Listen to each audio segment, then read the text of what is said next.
Hello বন্ধুরা, রঞ্জিতার ঘরোয়া রান্নাঘর থেকে তোমাদের সবাইকে স্বাগত জানাই। আজকে একটা নতুন রেসিপি রান্না করে তোমাদেরকে দেখাবো, মোচার ঘন্ট। প্রথমে আমি ডালের বড়াগুলো নুন হলুদ দিয়ে ভেজে নিচ্ছি। এভাবে করে সবগুলো বড়া ভেজে নিলাম। এবার আলুগুলো নুন হলুদ দিয়ে ভেজে নেব। এবার নারকেল কোড়াটাও ভেজে নিচ্ছি। খুব সুন্দর রেসিপি।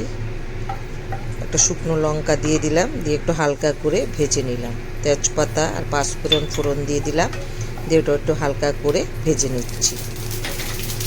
একটু জিরে দিয়ে দিলাম, আদা বাটা, হলুদের গুঁড়ো, লঙ্কার গুঁড়ো, নুন পরিমাণ মতো দিয়ে দিচ্ছি, জিরের গুঁড়ো, ধনের গুঁড়ো আর দুটো কাঁচা লঙ্কা দিয়ে মশলাটা ভালো করে কষে নেব। কষানো হয়ে গেছে। এবার মোচাটা আমি ঝিরিঝিরি করে কেটে রেখেছি, সেটা ধুয়ে দিয়ে দিলাম। দিয়ে এবার আস্তে আস্তে করে এভাবে ঢাকা দিয়ে দিয়ে সিদ্ধ করে নেব। এবার ভেজে রাখা আলুগুলো দিয়ে দিলাম, নারকেল কোড়াটাও দিয়ে দিলাম, দিয়ে একসঙ্গে ভালো করে মিশিয়ে নিচ্ছি। এই রান্নাটা নিরামিষি রান্না, খেতে খুব সুস্বাদু হয় এইভাবে রান্না করলে। আর পরিমাণ মতো চিনি দিয়ে দিলাম।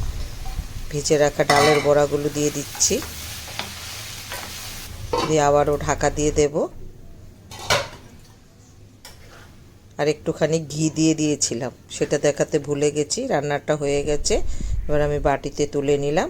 দেখো, দেখতে এরকম হয়েছে। সবাই ভালো থেকো, সুস্থ থেকো, পাশে থেকো।